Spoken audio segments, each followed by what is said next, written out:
जय श्री महाकाल दोस्तों, बहुत बहुत स्वागत है आपका अपने YouTube चैनल विलोहित एकेडमी में। आज से हम लोग एमपी जीके स्टार्ट करने जा रहे हैं और एमपी एकदम शुरुआत से पढ़ेंगे लेटेस्ट फैक्ट और फिगर के साथ। और जिस टॉपिक से हम लोग शुरुआत कर रहे हैं उसका नाम है general introduction of Madhya Pradesh, Madhya Pradesh का सामान्य परिचय।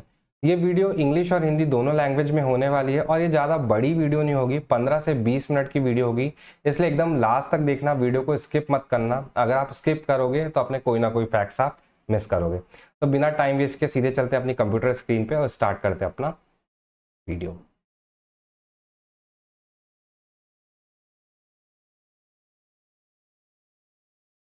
तो हम बात कर रहे हैं अपने राज्य मध्य प्रदेश के बारे में। ठीक है, तो सबसे पहले हम बात करते हैं कि हमारे राज्य का गठन कब हुआ। तो 1 नवंबर 1956, 1 नवंबर 1956 को सेंट्रल प्रोविंस और बरार, मध्य भारत, विंध्य प्रदेश और भोपाल रियासत को मिलाकर हमारे राज्य का गठन किया गया। और जो हमारे मतलब जो सेंट्रल प्रोविंस और बरार की जो मराठी स्पीकिंग रीजन थे, जैसे वर्धा, अकोला, अमरावती, ठीक है, नागपुर, भांडेर, चंद, और ये सब जो मराठी स्पीकिंग रीजन थे, इनको उस समय की मुंबई स्टेट जो आज का महाराष्ट्र है उसमें मर्ज कर दिया गया और जो हिंदी स्पीकिंग रीजन थे उसको मध्य प्रदेश में ही रखा गया। उसके बाद जो आपका ये सुनील टप्पा, जो एक भानपुरा तहसील की सब तहसील थी, उसको राजस्थान में हैंड ओवर कर दिया गया, उसको राजस्थान में मर्ज कर दिया गया और राजस्थान की जो सिरौंज तहसील थी उसको मध्य प्रदेश में मिला दिया गया। तो ये जो फॉर्मेशन ऑफ मध्य प्रदेश है, जो राज्य का गठन है, इसको हम लोग डिटेल में पढ़ेंगे मैप के साथ। जब आगे वीडियो इसमें मैं बनाऊंगा फॉर्मेशन ऑफ मध्य प्रदेश, तो वहां पे हम इस चीज को डिटेल में पढ़ेंगे। ठीक है, इसके बाद हम लोग देख लेते हैं कि हमारे मध्य प्रदेश का जो लास्ट रीऑर्गेनाइजेशन है, जो अंतिम पुनर्गठन है, वो 1 नवंबर 2000 को छत्तीसगढ़ राज्य को अलग करके किया गया।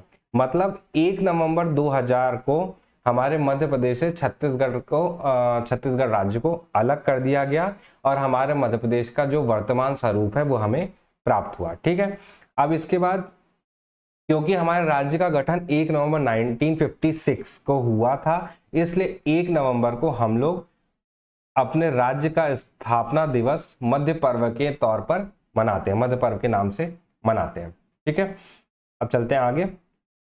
अच्छा, कि हमारे जो राज्य का जब गठन हुआ तो हमारे राज्य को जो मध्य प्रदेश नाम है, ये हमारे देश के प्रथम प्रधानमंत्री पंडित जवाहरलाल नेहरू ने दिया था। मतलब हमारे जो राज्य मध्य प्रदेश का नामकरण पंडित जवाहरलाल नेहरू ने किया था।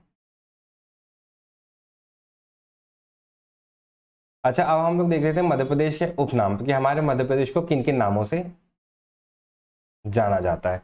तो अगर जो वैदिक लिटरेचर है, जो वैदिक साहित्य है, वैदिक साहित्य में मध्य प्रदेश का उल्लेख जो है वो दक्षिण पथ और रेवोत्तर के रूप में मिलता है। मतलब हमारे मध्य प्रदेश को वैदिक साहित्य में दक्षिण पथ और रेवोत्तर के नाम से कहा गया है। ठीक है, तो अब दक्षिण पथ क्यों कहा गया है? अगर दक्षिण पथ शब्द का अगर हम संधि विच्छेद करें तो ये दक्षिण पथ दो शब्दों से मिला के बना है, एक है दक्षिण और दूसरा है पथ, यानी दक्षिण की ओर जाने वाला पथ, दक्षिण की ओर जाने वाला रास्ता, दक्षिण पथ का मतलब ये हो जाएगा। तो दक्षिण पथ हमारे प्रदेश को इसलिए कहा जाता है, या इसका मतलब ये भी निकाल सकते हैं, वह प्रदेश जहां से दक्षिण भारत के लिए रास्ता जाता। ठीक है, तो दक्षिण भारत के लिए जो रास्ता जाता है हमारे मध्य प्रदेश होके ही जाता है। अच्छा, अब अगर हम देखें बुरहानपुर, तो वो रास्ता कहां से जाता है? बुरहानपुर। तो बुरहानपुर जो है उसको क्या कहा गया? दक्षिण भारत का प्रवेश द्वार, दक्षिण भारत का प्रवेश द्वार या दक्षिण का द्वार भी कहा गया है। इंग्लिश में इसको कहते हैं gateway to the southern India. ठीक है, तो किसी भी राजा को अगर दक्षिण भारत की ओर कूच करनी होती थी तो वो बुरहानपुर होके ही जाता था। ठीक है, अब बुरहानपुर होके जाने, क्योंकि बुरहानपुर पे एक किला है जिसका नाम है आसिरगढ़ का किला, आसिरगढ़ फोर्ट। तो जो भी राजा को दक्षिण भारत के लिए कूच करना होता, दक्षिण भारत को जीतना होता था, उसे सबसे पहले आसिरगढ़ किले, आसिरगढ़ फोर्ट को जीतना होता था, क्योंकि जब तक वो आसिरगढ़ किले को नहीं जीतेगा वो दक्षिण की ओर कूच नहीं कर सकता है। ठीक है, दक्षिण का रास्ता कहाँ से होकर गुजरता है? मध्य प्रदेश से, इसीलिए दक्षिण मध्य प्रदेश को क्या कहा गया है? दक्षिण पथ कहा गया है। अच्छा, आसिरगढ़ को क्या दक्कन की कुंजी भी कहते हैं। कुंजी इसलिए कि जब तक ये चाबी हाथ नहीं लगेगी दक्षिण भारत का ताला आप नहीं खोल सकते। ठीक है, तो इसलिए दक्कन की कुंजी भी आसिरगढ़ को फोर्ट को कहा गया है। तो ये जो आपका है, ये जो दो, एक तो ये कि हमारे मध्य प्रदेश को दक्षिण पथ और रेवोत्तर कहा गया है, और दूसरा ये कि बुरहानपुर दक्षिण भारत का प्रवेश द्वार, the gateway to the southern India, और दक्षिण का द्वार कहा जाता है, और तीसरा ये कि आसिरगढ़ फोर्ट को दक्कन की कुंजी कहते हैं। ये 3 फैक्ट काफी इंपॉर्टेंट है प्री के लिए। ठीक है, अब रेवोत्तर क्यों कहते हैं? अगर आप रेवोत्तर शब्द का संधि विच्छेद करें तो रेवोत्तर 2 शब्दों से मिलकर बना है, एक हो जाएगा रेवा और दूसरा हो जाएगा उत्तर। तो रेवा क्या है? तो हमारी नर्मदा नदी को पौराणिक, जो हमारी नर्मदा नदी का जो पौराणिक नाम है, पुराणों में नर्मदा नदी का जो उल्लेख है वो रेवा के नाम से मिलता है। तो रेवा, रेवोत्तर का हम मतलब देखें तो रेवा यानी नर्मदा नदी के उत्तर दिशा में जो प्रदेश स्थित है। ठीक है, तो नर्मदा यानी रेवा के उत्तर में जो प्रदेश स्थित है उसको रेवोत्तर कहा गया है। तो वो प्रदेश कौन है? हमारा मध्य प्रदेश है। ठीक है, तो ये काफी इंपॉर्टेंट फैक्ट है। चलिए आगे चलते हैं। हमारे मध्य प्रदेश को हृदय प्रदेश भी कहा जाता है, या भारत का हृदय, इंग्लिश में इसको हार्ट ऑफ इंडिया कहते हैं। क्यों बोलते हैं हृदय प्रदेश? देश में केंद्रीय स्थिति होने के कारण, यानी अगर हम यहाँ देखें, मध्य इंडिया का मैप देखें तो हमारा मध्य प्रदेश सेंट्रली लोकेटेड, एकदम बीच में स्थित है। ठीक है, केंद्र में स्थित है। इसी केंद्र में स्थित होने के कारण ही हमारे मध्य प्रदेश को हम हृदय प्रदेश या भारत का हृदय, इंग्लिश में हार्ट ऑफ इंडिया कहते हैं। ठीक है, तो ये तो हो गया दूसरा नाम। अब और हमारे मध्य प्रदेश किस नामों से जाना जाता है? तो हमारे मध्य प्रदेश को लघु भारत के नाम से जानते हैं। लघु भारत क्यों? अगर हम भारत को देखें तो हमारे भारत में अलग अलग संस्कृति के लोग रहते हैं। हमारे इंडिया की जो कल्चरल डाइवर्सिटी है वो काफी रिच है, अलग अलग संस्कृति के, अलग अलग भाषा बोलने वाले लोग रहते हैं। तो हमारे मध्य प्रदेश में भी उसी प्रकार अलग अलग संस्कृति के लोग रहते हैं। हमारे मध्य प्रदेश की भी कल्चरल डाइवर्सिटी काफी रिच है। तो जिस प्रकार भारत कल्चरल डाइवर्सिटी रिच है, उसी प्रकार हमारे मध्य प्रदेश की भी कल्चरल डाइवर्सिटी रिच है, काफी अलग अलग प्रकार के लोग रहते हैं। तो इसी कारण से हमारे मध्य प्रदेश को लघु भारत, एक छोटा भारत कहा गया है। ठीक है, तो यहाँ पे मैंने लिखा है कि भारत के समान अपनी सांस्कृतिक विविधता के कारण मध्य प्रदेश को लघु भारत कहा गया। ठीक है, अब दूसरा नाम क्या है हमारे मध्य प्रदेश का? तो वो है नदियों का मायका। हमारे मध्य प्रदेश को नदियों का मायका भी कहा जाता है। नदियों का मायका क्यों कहते हैं? मध्य प्रदेश से प्रायद्वीपीय भारत की कई प्रमुख नदियों का उद्गम होने के कारण, मतलब जो पेनिनसुलर इंडिया है हमारा, उसकी बहुत सारी रिवर हमारे मध्य प्रदेश से ओरिजिनेट होती हैं। ठीक है, अब यहाँ पे पेनिनसुलर इंडिया, प्रायद्वीपीय भारत क्या है? अगर पेनिनसुला देखे, पेनिनसुला किसे बोलते हैं? जमीन का वो हिस्सा जो एक तरफ से मुख्य भूमि यानी मेन लैंड से जुड़ा हो और बाकी हिस्सा पानी से घिरा हुआ हो। ठीक है, तो ऐसे जमीन के हिस्से को बोलते हैं पेनिनसुला। तो अगर हम अपने इंडिया के जो साउथर्न इंडिया का ये वाला जो पोर्शन, अगर इसको देखें तो इसका जो एक हिस्सा, ये वाला जो पोर्शन है, वो मुख्य भूमि यानी मेन लैंड से जुड़ा हुआ है, और बाकी 3 तरफ से ये जल से घिरा हुआ है। इसीलिए इस हिस्से को बोलते हैं पेनिनसुला। ठीक है, और इस भारत को बोल देते हैं पेनिनसुला, और इस भारत को बोल देते हैं पेनिनसुलर इंडिया, प्रायद्वीपीय भारत। तो इस प्रायद्वीपीय भारत की जो अधिक कई प्रमुख नदियां हैं वो मध्य प्रदेश से उनका उद्गम है। इस कारण से हमारे मध्य प्रदेश को नदियों का मायका भी कहा जाता है। अब देखें तो हमारे मध्य प्रदेश से अगर अब हम देखें तो हमारे मध्य प्रदेश से सबसे अधिक 207 नदियां बहती हैं। सबसे अधिक, देश में सबसे अधिक मध्य प्रदेश में 207 नदियां बहती हैं। इस कारण से हमारे मध्य प्रदेश को नदियों का मायका कहा गया है। ठीक, तो मेन रीजन क्या है कि वही कई प्रमुख नदियों का उद्गम होने का कारण। ठीक, अब देख ले अगला नाम। हमारे मध्य प्रदेश को हीरा प्रदेश भी कहा जाता है, डायमंड स्टेट, हीरा प्रदेश भी कहते हैं। क्यों कहते हैं? क्योंकि जो मध्य प्रदेश है वो इंडिया में डायमंड का लार्जेस्ट प्रोड्यूसर है। ठीक है, भारत में हीरो के उत्पादन में सर्वोच्च होने कारण, मतलब लार्जेस्ट प्रोड्यूसर होने के कारण हमारे मध्य प्रदेश को हीरा प्रदेश कहा गया है। ठीक? अब इससे जो जुड़े फैक्ट है वो कुछ हम देख लेते हैं। अब हीरा कहाँ मिलता है? अगर हीरा हम देखें तो ये जो मध्य प्रदेश का ये जो पन्ना जिला है, यहाँ पे हीरा मिलता है। ठीक है, और पन्ना को हम क्या बोलते हैं? सिटी ऑफ डायमंड्स, हीरो का शहर भी कहा जाता है। तो ये फैक्ट्स काफी इंपॉर्टेंट है। अब ये भी क्वेश्चन आया है कि हीरा किन चट्टानों में मिलता है? तो जो ये जो बिजावर सीरीज है, बिजावर सीरीज कहाँ कहाँ पे? पन्ना, सतना और छतरपुर में। तो बिजावर सीरीज की जो कुडप्पा रॉक है, ठीक है, बिजावर श्रेणी की जो कुडप्पा क्रम की चट्टानें हैं, इन कुडप्पा क्रम की चट्टानों में ही हीरा हमें मिलता है। ठीक है, तो ये क्वेश्चन एग्जाम में आ सकता है कि किन सीरीज की रॉक में हमें डायमंड मिलता है। तो बिजावर सीरीज की जो कुडप्पा रॉक है उसमें हमें डायमंड मिलता है। ठीक है, और जो मध्य प्रदेश में ग्वालियर सीरीज है, उस ग्वालियर सीरीज में भी कुडप्पा रॉक पाई जाती हैं। तो ये आपने देख लिया कि हीरा प्रदेश हमारे मध्य प्रदेश को क्यों बोलते हैं। चलते हैं आगे। हमारे मध्य प्रदेश को सोया स्टेट भी कहा जाता है, सोया स्टेट, सोया प्रदेश। क्यों? क्योंकि भारत में जो सबसे ज्यादा सोयाबीन का उत्पादन है वो मध्य प्रदेश में होता है। भारत में सोयाबीन उत्पादन में सर्वोच्च होने के कारण मध्य प्रदेश को सोया प्रदेश कहा गया है। अब वित्त वर्ष, जो ये वित्त वर्ष था 2023-24, वित्त वर्ष 2023-24 में 5.47 मिलियन टन उत्पादन के साथ मध्य प्रदेश देश में पहले स्थान पर रहा। मतलब जो वित्त वर्ष 2023-24 में है उसमें सोयाबीन का जो प्रोडक्शन है वो 5.47 मिलियन टन हुआ है मध्य प्रदेश में, जो देश में सबसे ज्यादा है। अगर प्रतिशत के हिसाब से देखें तो देश के कुल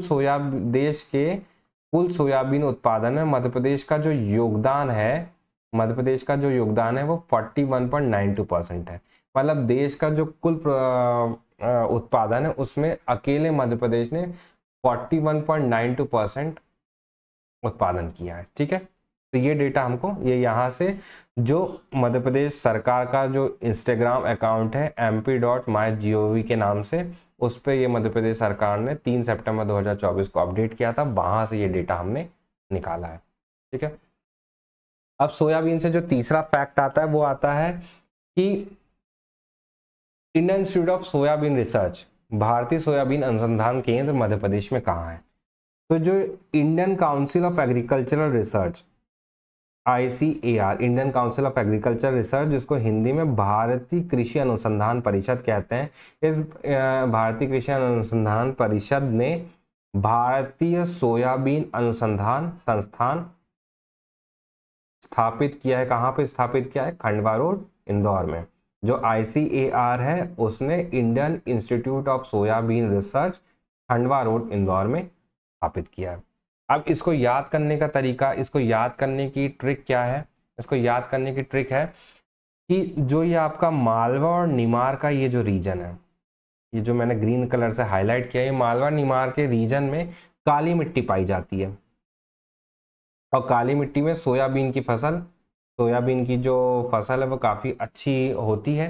तो इस कारण से ये मालवा निमाड़ रीजन में सोयाबीन के उत्पादन काफ़ी अच्छा होता है।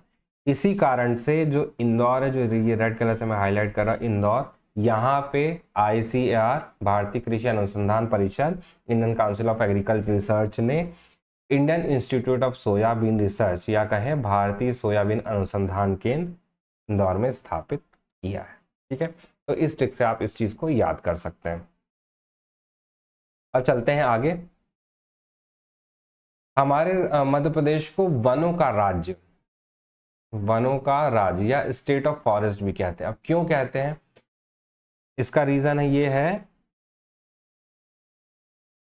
कि जो फॉरेस्ट सर्वे ऑफ इंडिया है, forest survey of India FSI, भारतीय वन सर्वेक्षण FSI, जिसका हेडक्वार्टर कहाँ पे, जिसका हेडक्वार्टर है देहरादून में। तो ये जो FSI है, फॉरेस्ट सर्वे ऑफ इंडिया है, इसने 2021 में एक रिपोर्ट जारी करी। किस नाम से रिपोर्ट थी? Indian state of forest report, ISFR, भारतीय राज्य वन रिपोर्ट, ठीक है, जिसको हम लोग बोल देते हैं फॉरेस्ट रिपोर्ट 2021, जिसको हम लोग क्या बोल देते हैं, फॉरेस्ट रिपोर्ट 2021।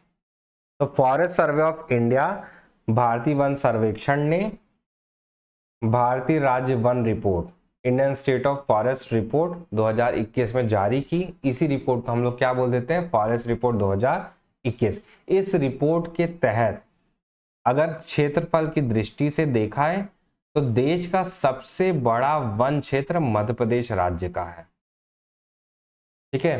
तो इस क्षेत्रफल की दृष्टि से देश का सबसे बड़ा वन क्षेत्र मध्य प्रदेश राज्य में होने के कारण हमारे राज्य को वनों का राज्य या स्टेट ऑफ फॉरेस्ट कहा गया है, ठीक है। तो अब ये क्षेत्रफल, अब यहाँ पे मैंने देखिए कुछ चीजें मेंशन की हैं, वो इसलिए कि अब देखिए जो केंद्र सरकार की जो फॉरेस्ट रिपोर्ट 2001 की, इसमें हमारे मध्य प्रदेश का जो ज्योग्राफिकल एरिया है वो कितना शो किया गया है, 308252 स्क्वायर किलोमीटर। और जो मध्य प्रदेश शासन ने अपना ये जो अपडेट किया था इंस्टाग्राम, इसमें यहाँ पे भी इन्होंने मेंशन किया है कि हमारे मध्य प्रदेश का जो भौगोलिक क्षेत्रफल है, जो ज्योग्राफिकल एरिया है, वो कितना है, 308252 स्क्वायर किलोमीटर, ठीक है। तो कई जगह काफी बच्चे कंफ्यूज होते हैं कि सर कहीं पे 308245 स्क्वायर किलोमीटर मिल रहा है, कहीं 308252 स्क्वायर किलोमीटर मिल रहा है।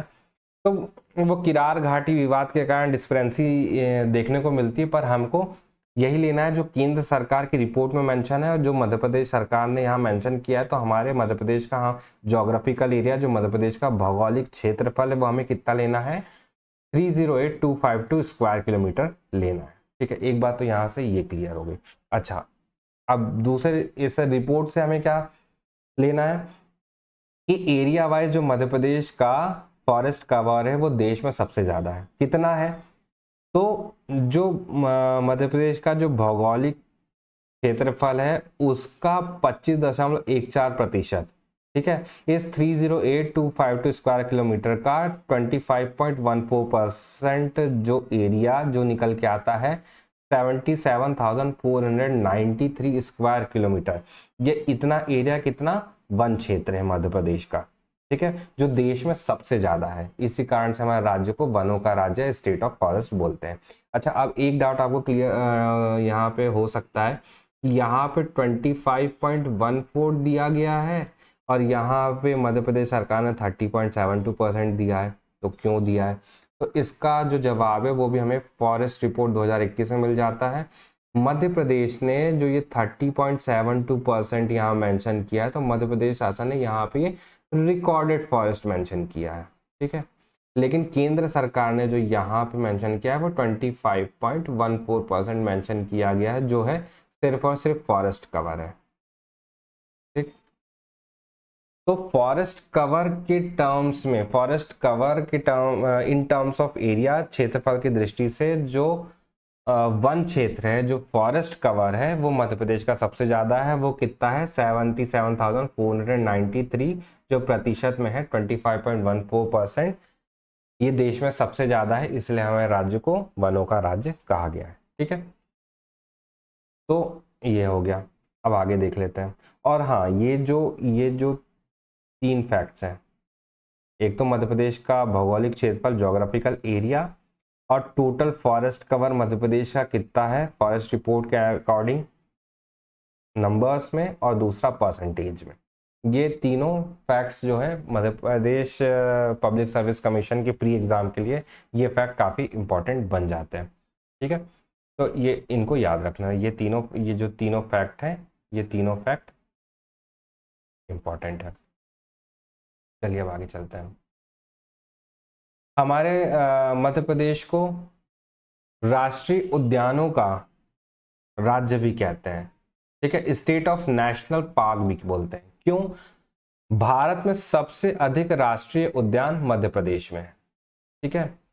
जो मध्य प्रदेश है the highest number of national park in India. तो सबसे ज्यादा राष्ट्रीय उद्यान भारत के किस राज्य में है? तो मध्य प्रदेश राज्य में है। कितने हैं? 11 है। मध्य प्रदेश में 11 नेशनल पार्क, 11 राष्ट्रीय उद्यान है। अब कौन कौन से देख लीजिए। एक तो है ये पन्ना नेशनल पार्क। कहाँ पे है ये कहाँ पे फैला हुआ है? पन्ना और छतरपुर में है। दूसरा नेशनल पार्क कौन सा है? Sanjay Dugri national park. ये कहाँ पे है? सीधी में है। तीसरा नेशनल पार्क कौन सा है? Bandhavgarh national park. ये कहाँ पे है? उमरिया में है। चौथा जो नेशनल पार्क है वो कौन सा है? घुघवा फॉसिल नेशनल पार्क, घुघवा जीवाश्म राष्ट्रीय उद्यान। ये कहाँ पे? डिंडोरी में है, ठीक है। फिर पांचवा कौन सा है? कान्हा नेशनल पार्क, ठीक है, कान्हा राष्ट्रीय उद्यान। ये कहाँ पे है? ये मंडला और बालाघाट में फैला हुआ है, ठीक है। फिर उसके बाद छठवा कौन सा है? ये है पेंच नेशनल पार्क, है ना, पेंच राष्ट्रीय उद्यान। ये कहाँ पे है? सिवनी और छिंदवाड़ा में ये फैला हुआ है। फिर सातवां है सतपुरा नेशनल पार्क, ठीक है, ये कहाँ? नर्मदापुरम में है। फिर आठवां जो आपका हो गया वो हो गया वन विहार नेशनल पार्क, जो भोपाल में है। नौवां जो है वो है dinosaur fossil national park, dinosaur जीवाश्म राष्ट्रीय उद्यान, जो धार में है। और फिर जो 10वां है वो है माधव नेशनल पार्क। ये माधव राष्ट्रीय उद्यान कहाँ पे है? शिवपुरी में है। उसके बाद जो कूनो नेशनल पार्क, जहाँ पे अभी चीता को लाया गया है, कूनो राष्ट्रीय उद्यान, ये कहाँ पे है? श्योपुर में है, ठीक है। अच्छा, अब ये क्या है इसमें? तो मध्य प्रदेश में सबसे ज्यादा 11 राष्ट्रीय उद्यान है। अच्छा, अब मध्य प्रदेश में जो 11 राष्ट्रीय उद्यान है उन कितने राष्ट्रीय उद्यानों में आपका प्रोजेक्ट टाइगर चल रहा है? तो ये 6 राष्ट्रीय उद्यान है जहां पे प्रोजेक्ट टाइगर चल रहा है। पहला राष्ट्रीय उद्यान ये पन्ना नेशनल पार्क, जहां पे मैंने ये देखे शेर को मेंशन, शेर की फोटो दिखाई है। तो ये 6 राष्ट्रीय उद्यान कौन कौन से? पन्ना नेशनल पार्क, जहां पे टाइगर प्रोजेक्ट टाइगर या टाइगर प्रोजेक्ट चल रहा है। तो पन्ना नेशनल पार्क कब? 1994 में यहाँ पे प्रोजेक्ट टाइगर स्टार्ट किया गया।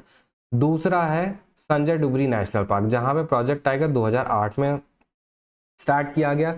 तीसरा है बांधवगढ़ नेशनल पार्क, जो उमरिया में है। यहाँ पे प्रोजेक्ट टाइगर 1993 में स्टार्ट किया गया। और फिर जो चौथा है वो है कान्हा नेशनल पार्क, जहाँ पे प्रोजेक्ट टाइगर सबसे पहले 1974 में स्टार्ट किया गया था। फिर उसके बाद है पांचवा पेंच नेशनल पार्क, जहाँ पे प्रोजेक्ट टाइगर 1992 में स्थापित किया गया। और जो छठवा है वो है सतपुरा नेशनल पार्क, नर्मदापुरम में, जहां पे प्रोजेक्ट टाइगर 1999 में स्थापित किया गया, ठीक है। तो ये 6 जगह, कौन सा? पन्ना 1, संजय डुगरी 2, बांधवगढ़ नेशनल पार्क 3, कान्हा किसली 4, पेंच 5 और सतपुरा नेशनल पार्क 6। इन 6 नेशनल पार्क में प्रोजेक्ट टाइगर स्टार्ट किया गया, ठीक। और यहाँ पे प्रोजेक्ट चीता जो है, जो चीता का कंजर्वेशन, वो कहाँ पे स्टार्ट किया गया? कूनो नेशनल पार्क में, श्योपुर में। अब जीवाश्म देखिए कंफ्यूज हो जाते हैं लोग जीवाश्म नेशनल पार्क में। तो जो घुघवा फॉसिल नेशनल पार्क है, जो डिंडोरी में है, यहाँ पे आपको पेड़ और फूल और पत्ती इन सब के फॉसिल्स मिलेंगे, जो डिंडोरी में है। लेकिन जो धार में फॉसिल नेशनल पार्क है वो कौन सा? डायनासोर फॉसिल नेशनल पार्क है धार वाला, जहाँ पे आपको डायनासोर के जीवाश्म में डायनासोर के फॉसिल्स मिलेंगे, ठीक है। ये वन विहार नेशनल पार्क है, ये चिड़ियाघर टाइप का है, ठीक है। चिड़ियाघर क्या मतलब? नेशनल पार्क है, आप वहां पे जाके घूम सकते हैं, ठीक। तो ये हो गया आपके नेशनल पार्क। तो मध्य प्रदेश में सबसे ज्यादा नेशनल पार्क होने के कारण हमारे मध्य प्रदेश को राष्ट्रीय उद्यानों का राज्य, स्टेट ऑफ नेशनल पार्क कहा गया है। अब चलते हैं आगे।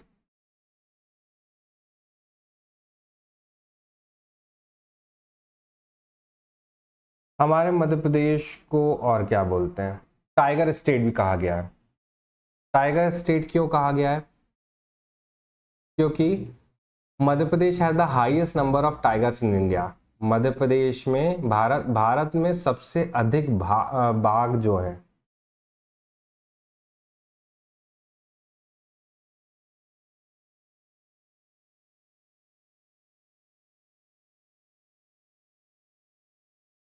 जो भारत में सबसे अधिक बाघ जो है वो मध्य प्रदेश में पाए जाते हैं। तो मध्य प्रदेश में कुल कितने बाघ हैं? 785 बाघ हैं, जो देश में सबसे ज्यादा है। ठीक है, और इसमें भी अब ये डेटा कहाँ से आया? तो ये डेटा आया है जो टाइगर सेंसस हुआ था, जो बाघों की जनगणना हुई थी, वो कब हुई थी? 2022 में। तो इसकी जो टाइगर सेंसस की जो प्रेस रिलीज है, ये प्रेस रिलीज आई थी 29 जुलाई 2022 को। ये प्रेस इंफॉर्मेशन पीआईबी जो है सरकार की जो प्रेस रिलीज होती है, तो ये पीआईबी प्रेस रिलीज करती है। तो ये पीआईबी जो प्रेस रिलीज है 29 जुलाई 2023, इस प्रेस रिलीज में देखो कहा गया है कि जो इंडिया में, जो भारत में टाइगर की जो टोटल पॉपुलेशन है वो है 3167। ठीक है,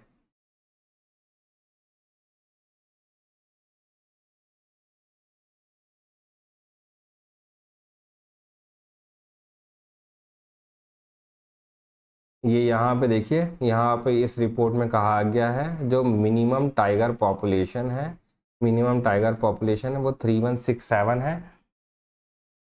और यहाँ पे ये भी कहा गया है कि जो largest tiger population of 785 is in Madhya Pradesh. जो सबसे ज़्यादा बाघ हैं वो मध्य प्रदेश में है। कितने हैं? 785 है। मध्य प्रदेश के बाद फिर कर्नाटका में है सबसे ज़्यादा बाघ, वो वहाँ पे कर्नाटक में 563 बाघ हैं। फिर कर्नाटक के बाद उत्तराखंड में है 560 बाघ। अब मध्य प्रदेश में भी जो 785 बाघ, जो सबसे ज़्यादा बाघ हैं, मध्य प्रदेश में भी जो सबसे ज़्यादा बाघ हैं वो हैं बांधवगढ़ नेशनल पार्क में। कितने हैं? 135 बाघ हैं। ठीक,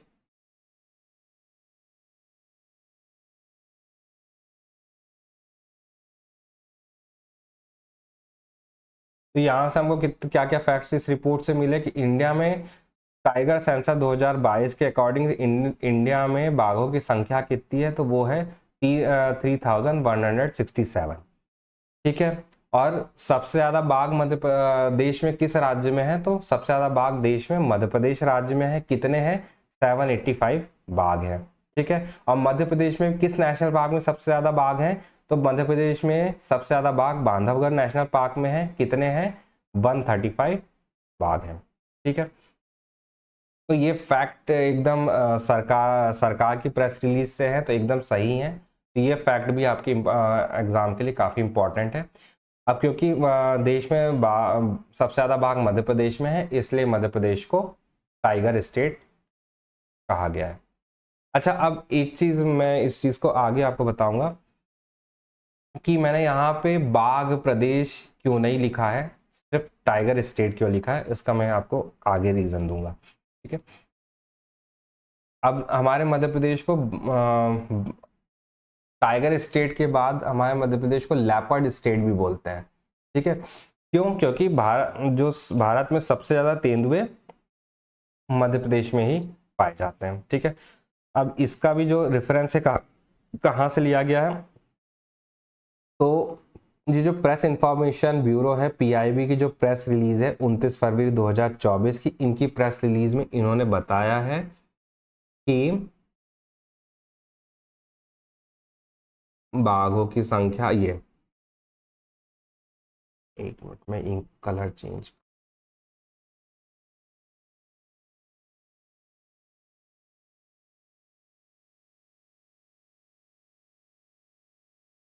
ये यहाँ पे देखिए कि Madhya Pradesh houses the largest population leopard in country. Madhya Pradesh में कितनी है?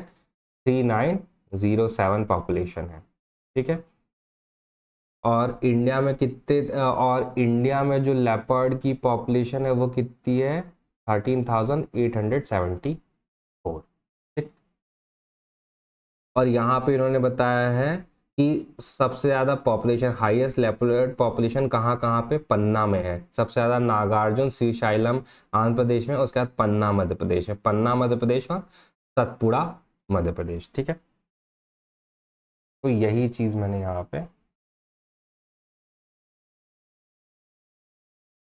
मेंशन की है, क्या कि इंडिया में लेपर्ड कितने हैं, 13,874 लेपर्ड हैं। भारत में कुल 13,874 तेंदुए हैं, और उसमें सबसे ज्यादा तेंदुए मध्य प्रदेश में है। मध्य प्रदेश में कितने तेंदुए हैं, 3,907। ठीक है, और इसमें भी मध्य प्रदेश में भी तेंदुए किस रीजन में सबसे ज्यादा पाए जाते हैं, तो पन्ना और सतपुरा रीजन में, पन्ना और सतपुरा क्षेत्र में सबसे अधिक तेंदुए पाए जाते हैं मध्य प्रदेश में। ठीक है, तो हमारे मध्य प्रदेश को टाइगर स्टेट के बाद लेपर्ड स्टेट भी कहा गया है।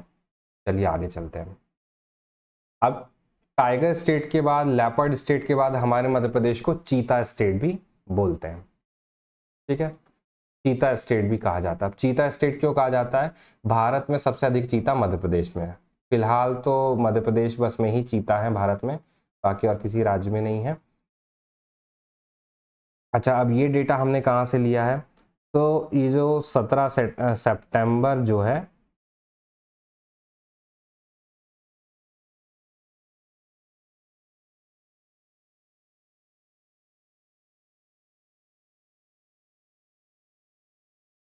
जो 17 सितंबर है, 17 सितंबर, अरे प्रधानमंत्री माननीय मोदी जी का बर्थडे होता है, तो 17 सितंबर को उनके बर्थडे के दिन ये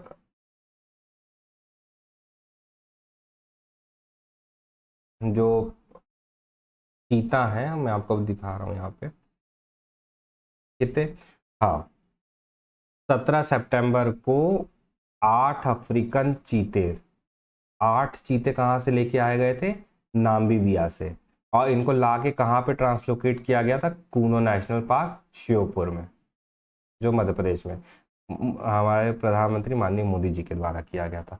फिर उसके बाद फरवरी 2023 में 12 चीते अलग बाद में आए। ठीक है, ये कहाँ से आए, पहले वाले नामीबिया से आए थे और ये आए थे साउथ अफ्रीका से। ठीक है, तो कुल मिला के कितने चीते आए, पहले 8 है और बाद में 12 आए, तो कुल मिला के 20 चीते आए। वही चीज यहाँ पे मेंशन की है। तो इंडिया में अभी जो कुल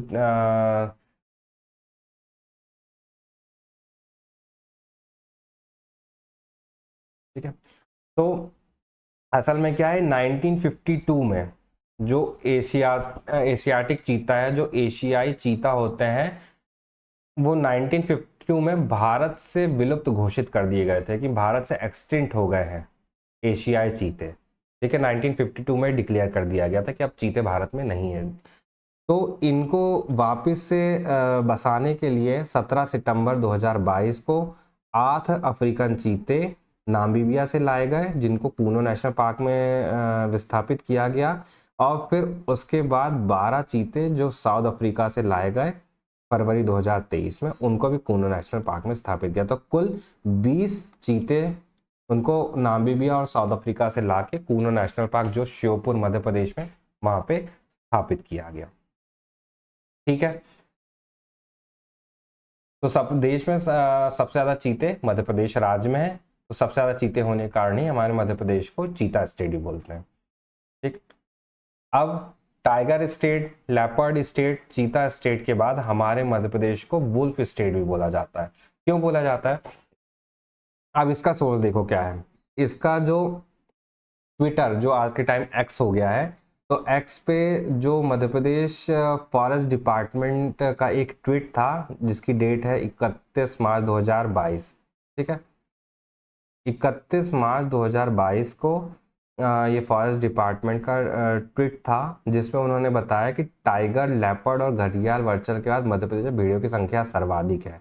तो भारत में भेड़िया सबसे ज्यादा है, इस कारण से भारत देश में मध्य प्रदेश राज्य में भेड़िया सबसे ज्यादा, इस कारण से हमारे राज्य को वुल्फ स्टेट भी कहा गया। अब कितने हैं, अब ये फैक्ट यहाँ से, डेटा यहाँ से आया कि मध्य प्रदेश में 772 भेड़िए हैं, फिर उसके मध्य प्रदेश का राजस्थान में सबसे ज्यादा 532 है, और उसके बाद गुजरात में 494 है, और उसके बाद महाराष्ट्र में 396, और फिर लास्ट में छत्तीसगढ़ में 320 है।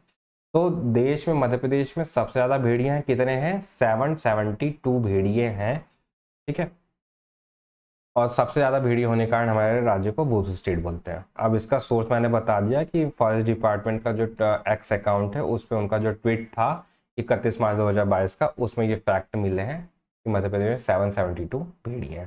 ठीक है, तो ये फैक्ट भी प्री के लिए काफ़ी इंपॉर्टेंट है, पूछा जा सकता है।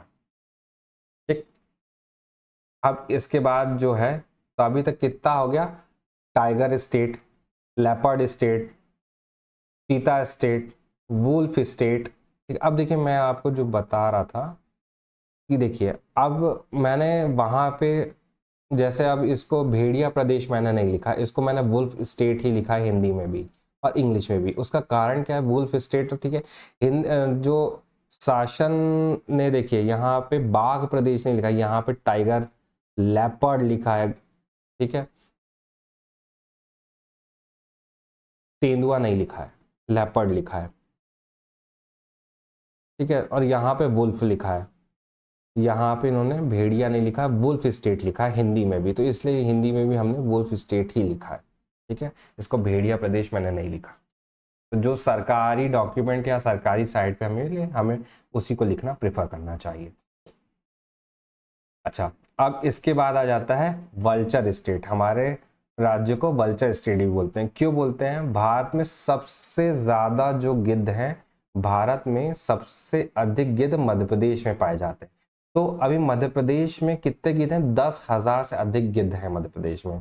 ठीक है, 10,000 से भी ज्यादा वल्चर्स अभी मध्य प्रदेश में है, और देश में सबसे ज्यादा वल्चर हमारे मध्य प्रदेश में है।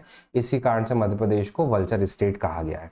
अब ये 10,000 का डेटा कहाँ से आया, तो ये जो फॉरेस्ट डिपार्टमेंट का जो एक्स अकाउंट है, उसमें उनका जो ट्वीट है 22 फरवरी 2024 का, ये इसी साल में 22 फरवरी 2024 का जो इनका ट्वीट है, उसमें उन्होंने यहाँ पे लिखा है कि 10,000 से अधिक हुई मध्य प्रदेश में गिद्धों की संख्या।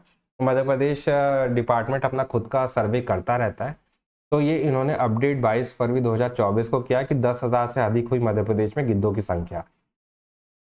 और मध्य प्रदेश का और उसी ट्वीट के साथ इन्होंने ये फोटो भी शेयर किया। इस फोटो में इन्होंने लिखा है, मध्य प्रदेश में लगातार बढ़ती गिद्धों की संख्या, 10,000 से अधिक हुई गिद्धों की संख्या। तो मध्य प्रदेश में जो गिद्ध कितने हैं, तो आप 10,000 से अधिक गिद्ध हैं। तो वर्ष 2021 में जो गिद्धों की गणना हुई थी, उसमें 9,446 थे गिद्ध उस समय, और अब ये बढ़कर 10,000 हो गए। ठीक है, तो गिद्धों की संख्या में देश में अव्वल कौन है, वो है मध्य प्रदेश। ठीक है, तो अव्वल होने के कारण गिद्धों की संख्या में, इसलिए हमारे मध्य प्रदेश को वल्चर स्टेट भी बोलते हैं। तो ये फैक्ट एकदम प्रूफ के साथ है, गलत फैक्ट्स नहीं है, आप इसको एग्जाम में यूज भी कर सकते हैं। ठीक है, और यहाँ पे भी देखिए मैंने वल्चर स्टेट लिखा है, गिद्ध प्रदेश नहीं लिखा है, क्योंकि आप अगर पुराना ट्वीट मैंने जो आपको दिखाया था, अब देखिए यहाँ पे वल्चर लिखा है इन्होंने, गिद्ध नहीं लिखा है। उसी तरह से लेपर्ड लिखा है, तेंदुआ नहीं लिखा है, टाइगर लिखा है, बाघ नहीं लिखा है। ठीक है, तो इसलिए हम टाइगर स्टेट ही बोलेंगे, लेपर्ड स्टेट ही बोलेंगे, वल्चर स्टेट ही बोलेंगे, और वुल्फ स्टेट ही बोलेंगे। ठीक है,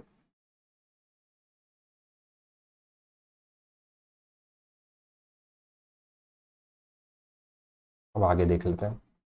अब इसके बाद हमारे स्टेट को घड़ियाल स्टेट भी बोलते हैं। अब घड़ियाल, आपने वो ट्वीट में मैं वहां पे भी देखिए घड़ियाल लिखा है, तो इसलिए हमने यहाँ पे घड़ियाल स्टेट, तो हमारे राज्य को घड़ियाल स्टेट भी बोलते हैं। क्यों बोलते हैं, भारत में सबसे अधिक घड़ियाल मध्य प्रदेश में पाए जाते हैं। ठीक है, अब ये इसका क्या सोर्स है, तो ये जो मध्य प्रदेश टूरिज्म की वेबसाइट है,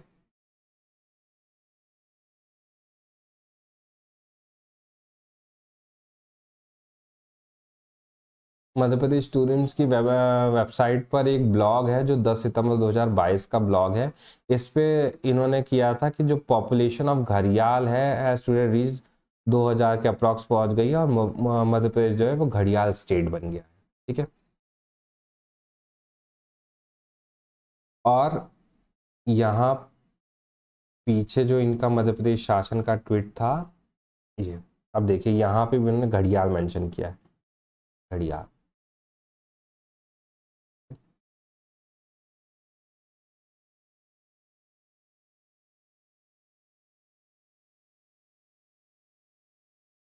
तो मध्य प्रदेश में सबसे ज़्यादा घड़ियाल है, इसलिए इसको घड़ियाल स्टेट बोलते हैं। अब इससे रिलेटेड कुछ फैक्ट्स आप देख लो।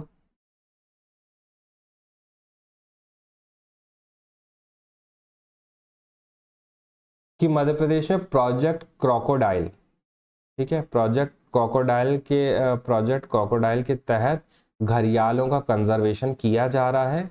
तो मध्य प्रदेश में घड़ियालों का कंजर्वेशन किस प्रोजेक्ट के तहत किया जाता है? तो प्रोजेक्ट क्रोकोडाइल के तहत किया जा रहा है।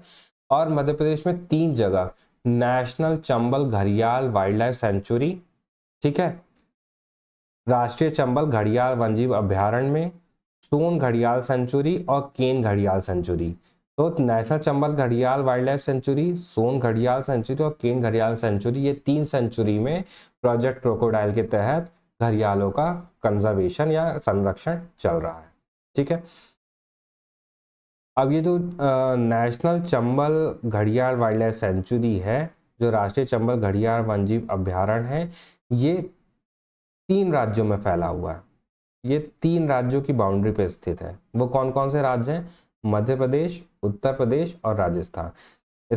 मतलब जो नेशनल चंबल घड़ियाल वाइल्ड लाइफ सेंचुरी, ये 3 राज्यों में फैली हुई है, मध्य प्रदेश, उत्तर प्रदेश और राजस्थान, ठीक है। तो ये कुछ फैक्ट्स थे घड़ियाल से रिलेटेड। अब इसके बाद हम लोग देख लेते हैं। अब यहाँ पे देखिए, ये जो पोस्ट है, ये फॉरेस्ट डिपार्टमेंट के एक्स अकाउंट का है, और इसमें उन्होंने बताया है कि मध्य प्रदेश टाइगर स्टेट हो गया है, चीता स्टेट हो गया है, लेपर्ड स्टेट हो गया है, ठीक है। और इसमें इन्होंने देखिए फोटो भी शेयर किया था मध्य प्रदेश फॉरेस्ट डिपार्टमेंट ने कि हाँ, we are the tiger state, leopard state, cheetah state, wolf state, vulture state, घड़ियाल स्टेट, ठीक है। तो ये दिखाने का रीज़न ये है कि हर जगह यही tiger state, leopard state, cheetah state बोला जा रहा है। बाघ प्रदेश, तेंदुआ प्रदेश और चीता प्रदेश नहीं लिखा जा रहा है, ठीक है। चीता प्रदेश लिखा जा रहा है, सॉरी, ठीक है।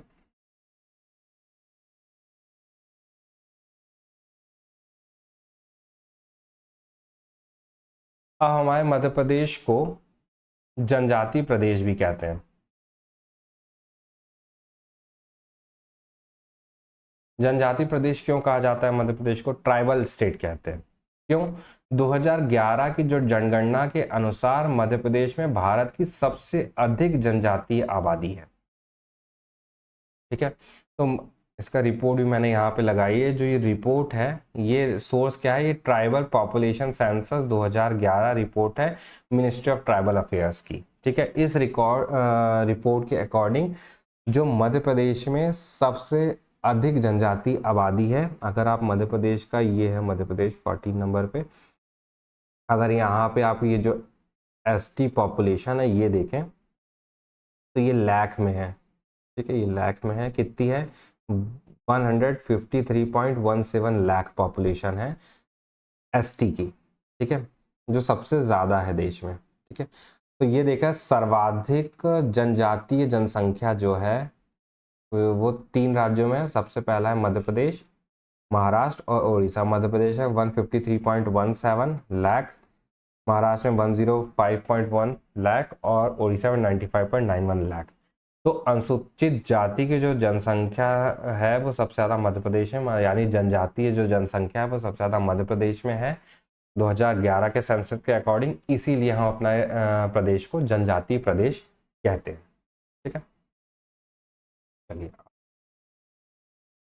अब हमारे राज्य को हम तेंदुपत्ता प्रदेश भी कहते हैं, तेंदुपत्ता स्टेट भी कहते हैं। क्यों कहते हैं? क्योंकि मध्य प्रदेश भारत का सबसे बड़ा तेंदुपत्ता उत्पादक राज्य है। अब यह इसका सोर्स क्या है? जो MP state minor forest produce की जो वेबसाइट है, इस पे आप जाएंगे तो यहाँ पे ये लिखेगा कि Madhya Pradesh the biggest tendu leaf producing state of India, biggest tendu leaf producing state of India, ठीक है। अब कितना इस वेबसाइट के अकॉर्डिंग, तो जो मध्य प्रदेश में तेंदुपत्ता का जो औसत वार्षिक जो एवरेज प्रोडक्शन है वो कितना होता है? 25 लाख स्टैंडर्ड बैग, मानक बोरा। तो जो मतलब कुल देश में, अगर कुल देश के उत्पादन में मध्य प्रदेश अकेला 25% कंट्रीब्यूशन करता है, ठीक है, जो देश में सबसे ज़्यादा है। इस कारण से हमारे राज्य को हम तेंदुपत्ता प्रदेश बोलते हैं। ठीक है, और ये जो मानक बोरा है, जो स्टैंडर्ड बैग यहाँ पे लिखा है, जो स्टैंडर्ड बैग या मानक बोरा लिखा गया है, तो एक मानक बोरे में 50 पत्तों के 1000 बंडल आते हैं। ये एक फैक्ट जो इसी वेबसाइट में था, तो मैंने यहाँ पे मेंशन कर दिया। ठीक, तो हमारे राज्य को तेंदुपत्ता प्रदेश भी कहते हैं। तो कुल ये 16 नाम है जो हम लोगों ने एक एक करके डिस्कस किए, इकट्ठा मैंने यहाँ पे शो किए। ये 16 नाम हमारे मध्य प्रदेश के उपनाम हैं। तो बस आज के लिए हम इतना ही रखते हैं। फिर नेक्स्ट जो वीडियो होगा, जो इसका जो अगला पार्ट है, उस पर फिर हम लोग आगे बात करेंगे स्टेट सिंबल्स के बारे में। ठीक है, state flower, state symbol, state animal, state dance, state drama, ये जो सारी चीज़ें वो देखेंगे। और geographical status of Madhya Pradesh in India क्या है, वो सब हम आगे वाले पार्ट में देखेंगे। बताना ज़रूर कि आपको वीडियो कैसा लगा है, कमेंट करना, लाइक कर देना, सब्सक्राइब ज़रूर करना। क्या अच्छा लगा है वो भी बताना, क्या कमी लगी है, किस चीज़ को सुधार की ज़रूरत है वो भी बताना। ठीक है, चलिए, थैंक यू।